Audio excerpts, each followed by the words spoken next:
Good morning प्यारे बच्चों। Lesson number 12 ध्वनि।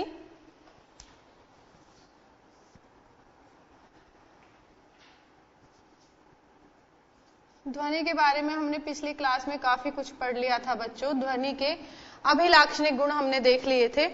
आज हम देखेंगे विभिन्न माध्यमों में ध्वनि की चाल, कि विभिन्न माध्यमों में ध्वनि की चाल कैसे कैसे डिपेंड करती है, किन पर डिपेंड करती है, ये बताएंगे हम आपको। विभिन्न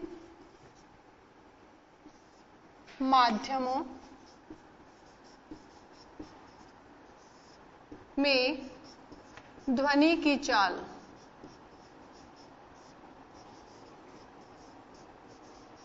माध्यम पर कैसे डिपेंड करेगी, माध्यम के गुणों पर ध्वनि की चाल कैसे डिपेंड करेगी, ये सारी बातें हम आपको बताएंगे। तो देखिए बच्चों कि कोई भी माध्यम है, जैसे कि माध्यम कितने प्रकार के बताए थे हमने, 3 प्रकार के, ठोस, द्रव और गैस। तो कोई भी माध्यम है उसमें ध्वनि की चाल क्या होती है, निश्चित होती है। तो पहला बिंदु हमारा आता है कि किसी भी माध्यम में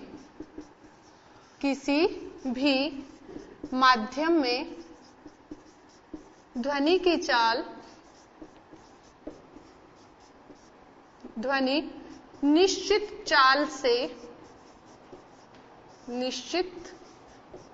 से संचरित होती है। कोई भी माध्यम ले लो, उसमें ध्वनि की चाल क्या रहेगी, निश्चित चाल से क्या होगी, ध्वनि संचरित होती है। ठीक है बच्चों। अब देखिए प्रकाश का वेग होता है 3 × 10⁸ मीटर प्रति सेकंड। प्रकाश का वेग कितना है, हम यहां साइड में एक बार बताते हैं।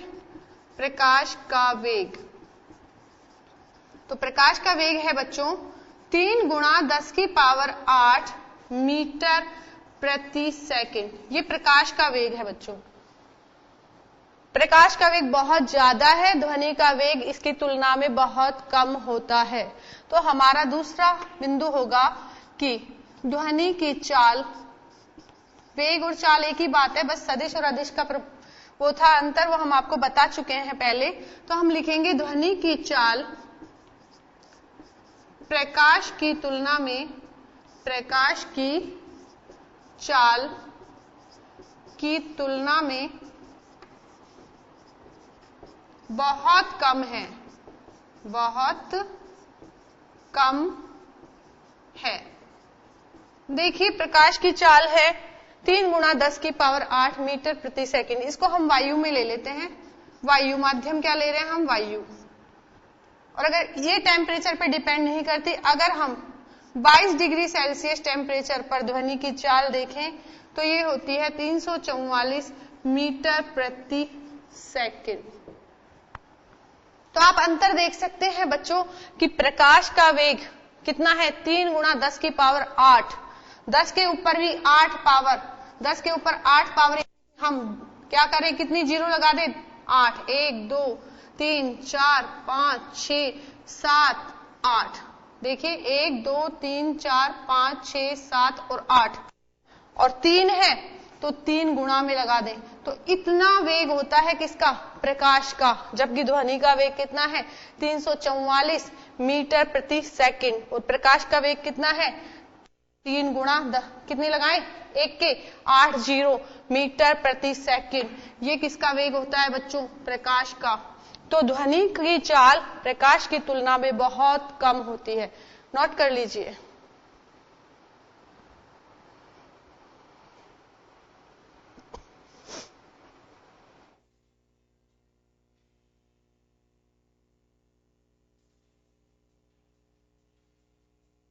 बिंदु आता है हमारा बच्चों कि ध्वनि की चाल, अब 3 माध्यम बताए थे ना हमने, इनके गुणों पर भी डिपेंड करती है ध्वनि की चाल।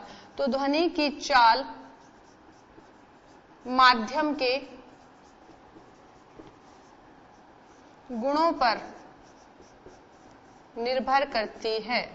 किस पे निर्भर करेगी ध्वनि की चाल, माध्यम के गुणों पर निर्भर करती है।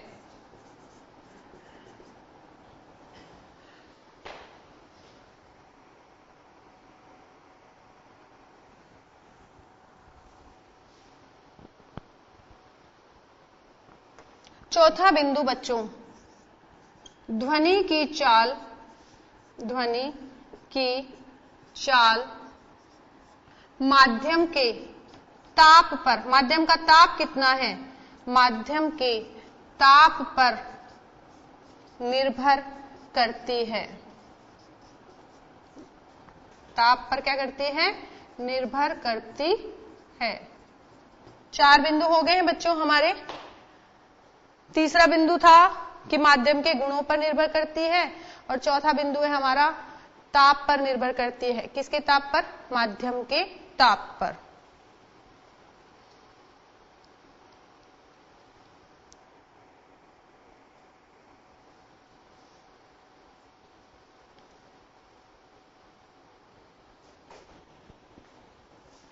चार बिंदु हो गए हैं बच्चों। क्या है ये कि विभिन्न माध्यमों में ध्वनि की चाल कैसे बढ़ेगी घटेगी, क्या डिपेंड करती है, वो सारे पॉइंट्स हम यहां पर बता रहे हैं। अब हमने अभी लास्ट चौथा बिंदु लिखा है कि ध्वनि की चाल ताप पर डिपेंड करती है बच्चों। तो 5वां बिंदु है अब ताप से रिलेटेड कि माध्यम का ताप बढ़ाने पर माध्यम का ताप बढ़ने पर ध्वनि की चाल, ध्वनि की चाल बढ़ती है। अगर ताप बढ़ रहा है तो ध्वनि की चाल भी क्या होगी बच्चों, बढ़ेगी। तो माध्यम का ताप बढ़ाने पर ध्वनि की चाल बढ़ती है। देखिए वायु में अगर हम ध्वनि की चाल लें, वायु में ध्वनि की चाल, तो हम टेम्परेचर के अकॉर्डिंग बताते हैं बच्चों। देखिए जब टेम्परेचर 0 डिग्री सेंटीग्रेड है तो ध्वनि की चाल होगी, कितनी होगी बच्चों, 331 मीटर प्रति सेकेंड। क्या है ये ध्वनि की चाल। हम इधर टेम्परेचर और वो करके लिख देते हैं जिससे आपको क्लियर समझ में आएगा। वायु में यहां पर लिख देते हैं हम ताप और यहां लिख देते हैं हम ध्वनि की चाल। हम क्या कह रहे हैं बच्चों कि ताप बढ़ने पर ध्वनि की चाल बढ़ेगी।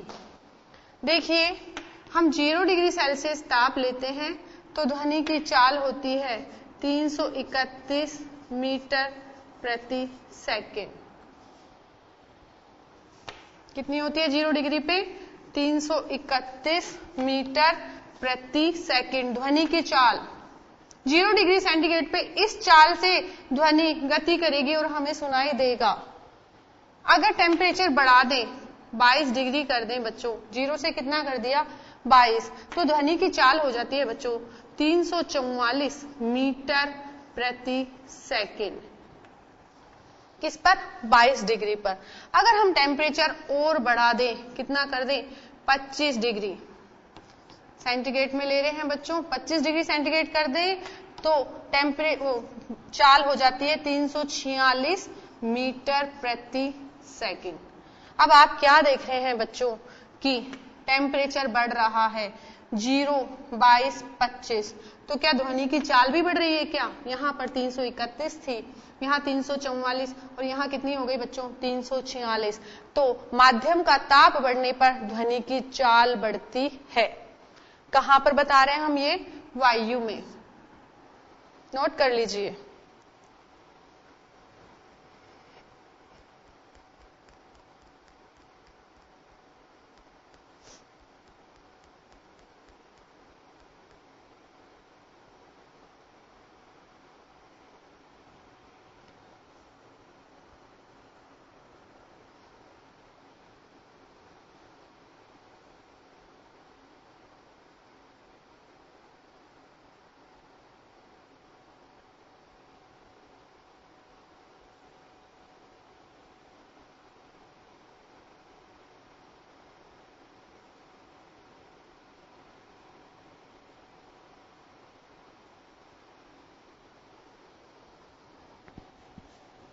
नेक्स्ट बच्चों छठा पॉइंट, हमने ताप पर बता दिया। नेक्स्ट बताएंगे अवस्था पर, माध्यम की अवस्था पर। अवस्था 3 प्रकार की है ना, ठोस, द्रव और गैस। तो छठा बिंदु आता है हमारा ध्वनि की चाल माध्यम की अवस्था, माध्यम की अवस्था पर निर्भर करती है। किस पे निर्भर करती है? ध्वनि की चाल माध्यम की अवस्था पर। ठोस अवस्था में, ठोस अवस्था में ध्वनि की चाल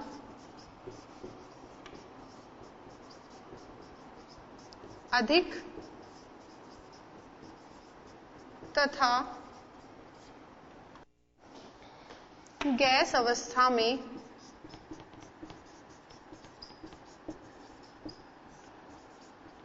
ध्वनि की चाल कम होती है, कम होती है।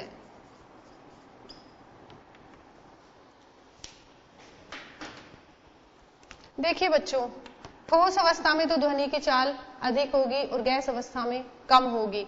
अगर आप किसी स्टील के बर्तन पे इस तरीके से अगर मारे तो आपको ज्यादा आवाज सुनाई देगी। अगर इसी को ही आप ऐसे ऐसे हवा में मारे तो क्या आपको आवाज सुनाई देगी? नहीं, कम सुनाई देगी। जैसे कि आप किसी लकड़ी को लो, लकड़ी होती है ना, उसको क्या करोगे आप, स्टील के बर्तन पे मारो, तो स्टील के बर्तन पे मारोगे तो आवाज जोर से आएगी, और अगर हवा में करोगे तो बस सरसरकी सी आवाज आएगी, तो ज्यादा आवाज नहीं आएगी। क्यों? क्योंकि ध्वनि की चाल क्या हो जाती है गैस अवस्था में? कम। और ठोस अवस्था में ध्वनि की चाल क्या होती है? अधिक। तो अगर हम 25 डिग्री सेंटीग्रेड पर स्टील में ध्वनि की चाल देखें तो स्टील में ध्वनि की चाल कितने पर, टेम्परेचर कितना है? 25 डिग्री। तो स्टील में ध्वनि की चाल होती है 5960 मीटर प्रति सेकेंड। और अगर क्या करें बच्चों, हवा में देखें, वायु में 25 डिग्री पर, वायु में ध्वनि की चाल कितने टेम्परेचर पर? 25 डिग्री पे। तो अभी अभी हमने बताया था कितनी थी? 346 मीटर प्रति सेकेंड। तो स्टील में तो किस में आ रही है? हजारों में, 5960। और जबकि इसमें कितने में आ रही है? 100 में, 346। तो आप देख सकते हैं कि ठोस में तो वेग क्या है? ज्यादा, और गैस में वेग क्या है? कम। नोट कर लीजिए। तो ध्वनि की चाल माध्यम की अवस्था पर डिपेंड करती है। ठोस अवस्था में ध्वनि की चाल अधिक होती है, गैस अवस्था में ध्वनि की चाल कम होती है। अगर हम 25 डिग्री सेल्सियस पे ले, सेंटीग्रेड पर ले, तो स्टील में ध्वनि की चाल होती है 5960 मीटर प्रति सेकंड, और वायु में कितनी होती है? 346 मीटर प्रति सेकंड। ये किस में ले रहे हैं हम? 25 डिग्री टेम्परेचर पे, 25 डिग्री सेंटीग्रेड टेम्परेचर पे।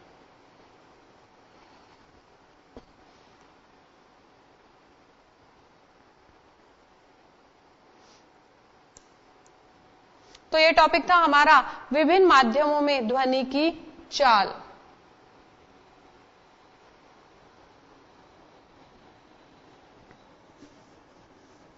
नेक्स्ट टॉपिक आता है बच्चों ध्वनि बूम।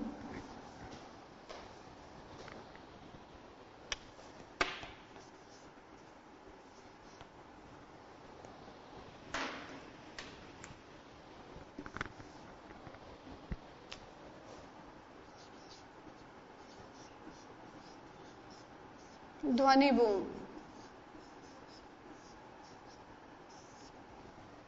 आपने रॉकेट वगैरह को उड़ते तो नहीं देखा होगा, टीवी में ही देखा होगा, पर कई बार जो एयरपोर्ट के पास रहते हैं जो लोग, या रेलवे स्टेशन के पास रहते हैं, तो वहां से जब ट्रेन गुजरती है या प्लेन उड़ते हैं, उड़ान भरते हैं ना प्लेन, तब या नीचे उतरते हैं, तब हमारे मकान की खिड़कियां जोर जोर से आवाज करने लग जाती हैं बच्चों।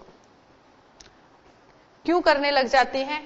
क्योंकि ये जो ध्वनि होती है वो वायु की ध्वनि से, जो ध्वनि की जो हमारी चाल है वायु में, उससे बहुत अधिक होती है। तो हम बताएंगे कि जब कोई पिंड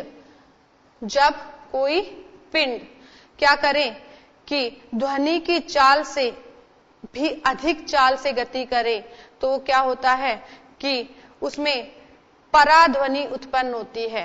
क्या उत्पन्न होती है? पराध्वनि। ये पराध्वनि उत्पन्न होने के कारण प्रघाती तरंग उत्पन्न होती है, और प्रघाती तरंगों में क्या होती है? अत्यंत ऊर्जा होती है, और इस ऊर्जा के कारण वहां के वायु दाब में क्या आता है? परिवर्तन आता है, और इस परिवर्तन के कारण बहुत तेज और प्रबल ध्वनि उत्पन्न होती है, जिसके कारण खिड़कियां और दरवाजे क्या हो जाते हैं? क्षतिग्रस्त हो जाते हैं, और इसी को हम क्या कहते हैं? ध्वनि बूम। तो बच्चों उदाहरण है जैसे इसके, क्या? जेट वायुयान या ट्रेन हमारे पास से गुजरती है मकानों के पास से, या फिर एयरपोर्ट के पास उड़ान भरते हुए प्लेन, हवाई जहाज, ये सब क्या है? इन सब के कारण से क्या होती है? प्रबल ध्वनि उत्पन्न होती है, जिसके कारण क्या होती है? हमारी खिड़कियों के शीशे, मकान की दीवारें क्षतिग्रस्त हो जाती हैं। तो ध्वनि बूम। अभी वक्त हो चला है बच्चों ब्रेक का, ब्रेक के बाद फिर मिलते हैं।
ब्रेक के बाद फिर स्वागत है बच्चों आपका।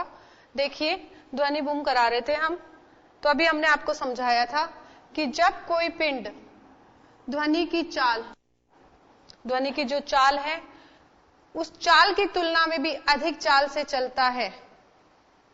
ध्वनि की जो चाल है, जैसे कि हम 25 डिग्री पर लें तो 346 मीटर प्रति सेकंड, उससे भी अधिक चाल से चलता है, तो इस चाल को कहते हैं हम पराध्वनि चाल। ये पराध्वनिक चाल जो होती है, इसके कारण प्रघाती तरंगे उत्पन्न होती हैं, और ये तरंगे बहुत अधिक ऊर्जा वाली होती हैं। तो देखिए बच्चों, पराध्वनिक। जैसे कि देखिए ये कोई जेट विमान उड़ा, ठीक है, ये ऊपर की तरफ उड़ रहा है, तो यहां पर क्या करेगा, इससे आवाज निकलेगी, तरंगे निकलेंगी ध्वनि की, और ये तरंगे बहुत अधिक ऊर्जा की होगी। और ये बहुत अधिक ऊर्जा की जो तरंगे होती हैं उनको हम कहते हैं प्रघाती तरंगे। क्या कहेंगे? प्रघाती तरंगे। ये प्रघाती तरंगे बहुत अधिक ऊर्जा की होती हैं। अब जब ये जा रही है तो यहां पर क्या होगा? वायु होगी। वायु होगी तो जब ये ऊपर जाती है तो यहां पर दाब में क्या आएगा? परिवर्तन आएगा। और वायु दाब में परिवर्तन के कारण बहुत प्रबल तेज क्या होंगी? ध्वनि तरंगे उत्पन्न होंगी, जिसके कारण हमारी खिड़कियां के शीशे और दीवारों को क्षति हो जाती है। तो हम क्या बता रहे हैं आपको कि पराध्वनि चाल के कारण प्रघाती तरंगे उत्पन्न होती हैं। ये अधिक ऊर्जा वाली तरंगे हैं जो वायु दाब में परिवर्तन करती हैं, वायु दाब में परिवर्तन करती हैं, जिसके कारण, किसके कारण? परिवर्तन के कारण, जिसके कारण तेज व प्रबल, तेज व प्रबल ध्वनि उत्पन्न होती है, प्रबल ध्वनि उत्पन्न होती है, जिसे हम ध्वनि बूम कहते हैं। ये तेज ध्वनि जो उत्पन्न होगी इसी को ही ध्वनि बूम कहेंगे। अंडरलाइन कर दी बच्चों, क्या कहेंगे इसे? ध्वनि बूम। और ध्वनि बूम के कारण, ध्वनि बूम के कारण खिड़कियों के शीशे, खिड़कियों के शीशे व दीवारें क्षतिग्रस्त हो जाती हैं।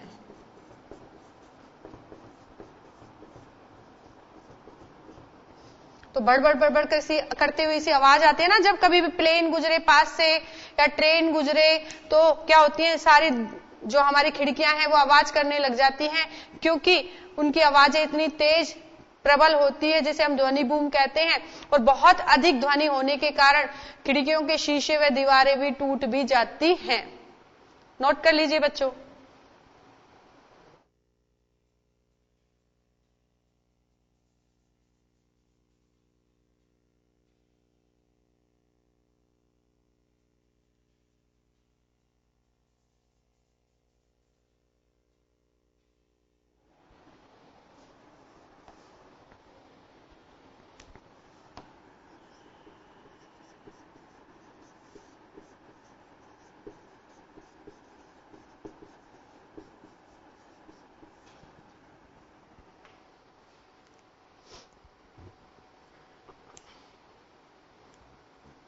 तो ये हमारा ध्वनि बूम था बच्चों। जब कोई पिंड ध्वनि की चाल से, या जो ध्वनि की चाल है उसकी तुलना में, तो जब कोई पिंड ध्वनि की चाल की तुलना में अधिक चाल से चलता है तो इस चाल को हम पराध्वनिक चाल कहते हैं। पराध्वनिक चाल के कारण प्रघाती तरंगे उत्पन्न होती हैं। ये तरंगे बहुत अधिक ऊर्जा वाली होती हैं जो वायु दाब में परिवर्तन करती है, जिसके कारण तेज और प्रबल ध्वनि उत्पन्न होती है, जिसे हम ध्वनि बूम कहते हैं। ध्वनि बूम के कारण ही खिड़कियों के शीशे व दीवारें क्षतिग्रस्त हो जाती हैं।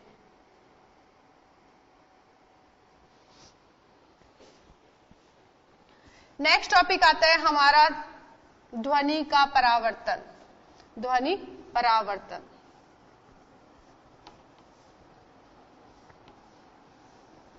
जिस से आपने 8वीं क्लास में प्रकाश का परावर्तन पढ़ा होगा बच्चों। प्रकाश के परावर्तन में आपको क्या पढ़ाया था कि एक परावर्तक सतह थी, और परावर्तक सतह में कौन लिया था हमने, जिसमें हम अपना चेहरा देखते हैं ना, शीशा, दर्पण, उसमें से प्रकाश की किरण जब हम डालते हैं तो प्रकाश की किरण वापस लौट आती है, जिसे हमने कहा था प्रकाश का परावर्तन। इसी प्रकार ध्वनि का परावर्तन भी होता है। तो नेक्स्ट टॉपिक है बच्चों हमारा ध्वनि का परावर्तन।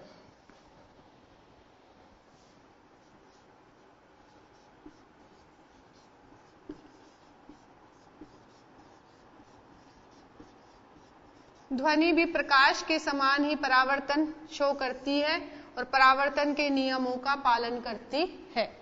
इसके लिए हमें एक बड़ा परावर्तक चाहिए, बड़े परावर्तक अवरोधक चाहिए, जिससे वो क्या है टकराए और क्या हो जाए वापस परावर्तित हो जाए। तो हमारी शर्त क्या है, ध्वनि के परावर्तन के लिए परावर्तक बड़े आकार का अवरोधक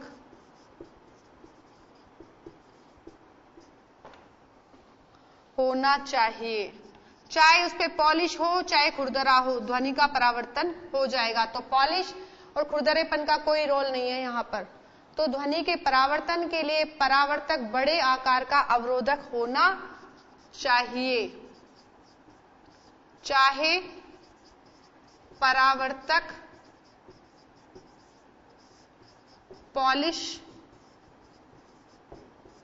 किया हो या खुरदरा, दोनों में से कोई सा भी हो सकता है, लेकिन आकार कैसा होना चाहिए, बड़ा होना चाहिए, तभी ध्वनि का परावर्तन होगा। देखिए ये एक मान लीजिए दीवार है, बहुत बड़ी दीवार है, और दीवार के पास हमने एक टेबल रख दी है।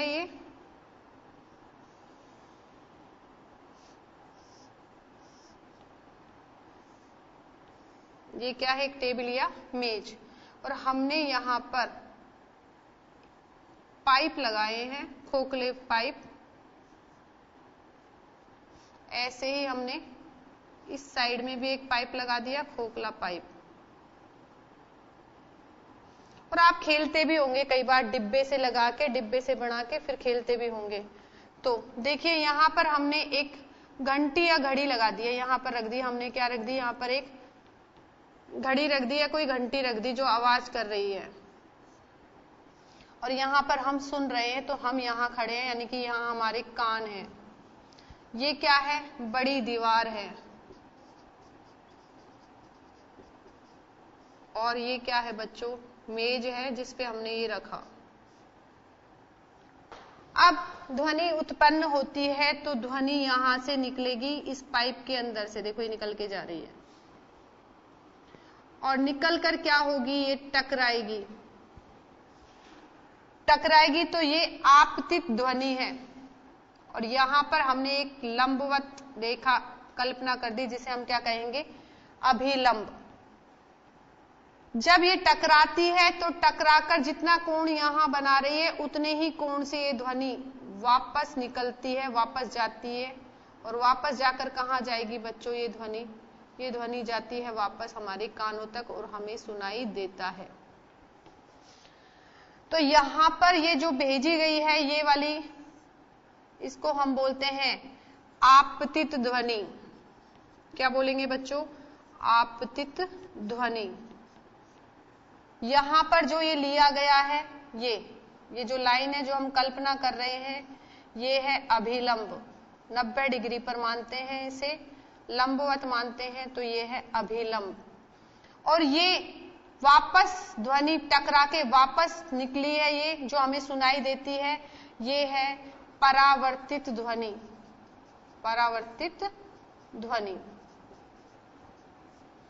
तो बच्चों यहां पर क्या देख रहे हो आप कि ध्वनि आपतित होती है एक बड़े अवरोधक पर, और आपतित होती है तो अभिलंब से कोण बनाते हुए वापस पुनः परावर्तित हो जाती है और हमारे कानों तक सुनाई देता है।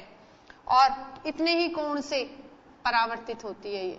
तो ये वाला जो कोण है इसको कहेंगे हम आपतन कोण और इसको क्या कहेंगे, परावर्तन कोण। तो जिस प्रकार से प्रकाश परावर्तन के नियमों का पालन करता है उसी प्रकार ध्वनि भी परावर्तन के नियमों का पालन करती है। तो हम क्या कहेंगे कि जब ध्वनि बड़े अवरोधक परावर्तक से टकराती है तो पुनः वापस उसी माध्यम में लौट जाती है, इसे हम कहेंगे ध्वनि का परावर्तन, जैसा कि हमने डायग्राम से आपको समझाया है। तो ध्वनि क्या करती है, परावर्तन शो करती है प्रकाश के समान ही। शर्त क्या है इसके लिए कि एक बड़े आकार का अवरोधक होना चाहिए। तो ये डायग्राम बना लो बच्चों और इसे लिख लो। तो हम यहां साइड में लिख देते हैं कि ध्वनि प्रकाश के समान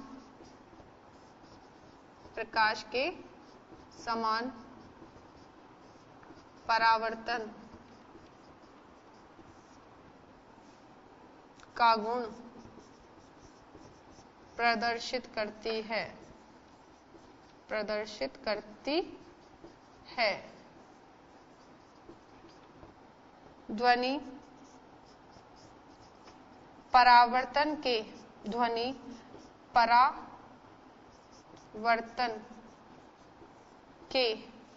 नियमों का पालन करती है।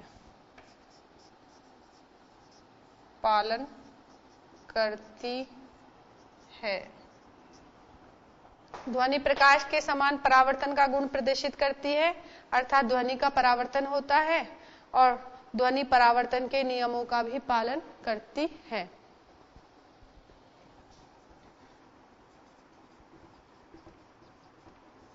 अर्थात ध्वनि का परावर्तन होता है। ध्वनि प्रकाश के समान परावर्तन का गुण प्रदर्शित करती है, अर्थात ध्वनि का परावर्तन होता है, ध्वनि परावर्तन के नियमों का पालन करती है, जैसा कि हमने चित्र से आपको समझाया है।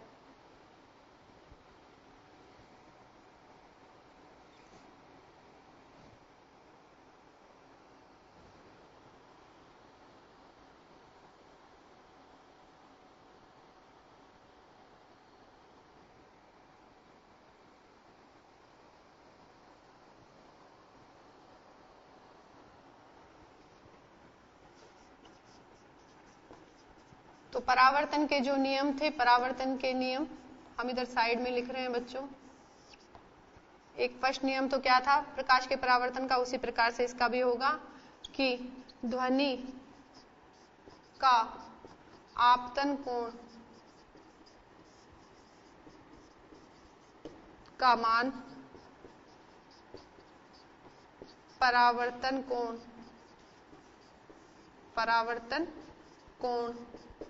के बराबर होता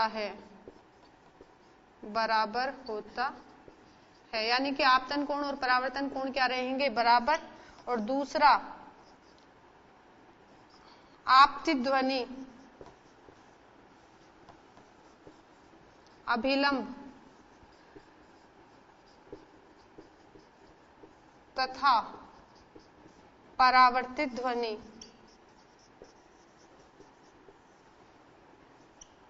देखिए डायग्राम में भी आपको दिख रहा होगा, परावर्तित ध्वनि तीनों एक ही तल में होते हैं, तीनों एक ही तल में होते हैं।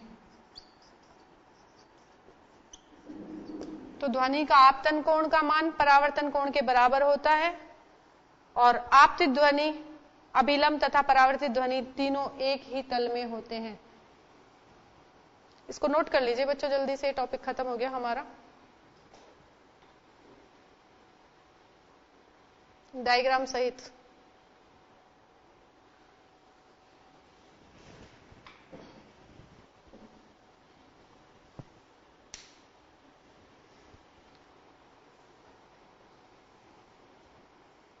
उधर देखिए बच्चों दूसरी साइड में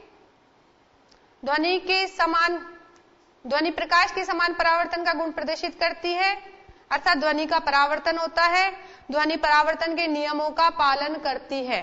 इसके बाद इधर देखिए बच्चों, परावर्तन के नियम कि ध्वनि का आपतन कोण का मान परावर्तन कोण के बराबर होता है। आपतित ध्वनि, अभिलंब तथा परावर्तित ध्वनि तीनों एक ही तल में होते हैं। और बीच में जो डायग्राम है उसको एक बार आप देखिए, बड़ा करके देखते हैं हम। तो इसमें देखिए आप डायग्राम में कि हमने एक घंटी ली थी, दीवार पर हमने 2 पाइप लगाए हैं टेबल पे रख के, और दीवार पर ये घंटी से आवाज जाती है, ध्वनि टकराती है, टकरा के वापस दूसरे पाइप में गुजरती है और हमारे कानों तक आवाज आती है। तो यहां पर क्या प्रदर्शित हो रहा है कि ध्वनि परावर्तित हो रही है। तो बच्चों आज के लिए इतना ही, और आप इसे अच्छे से प्रैक्टिस करेंगे और समझ के याद करेंगे। Thank you.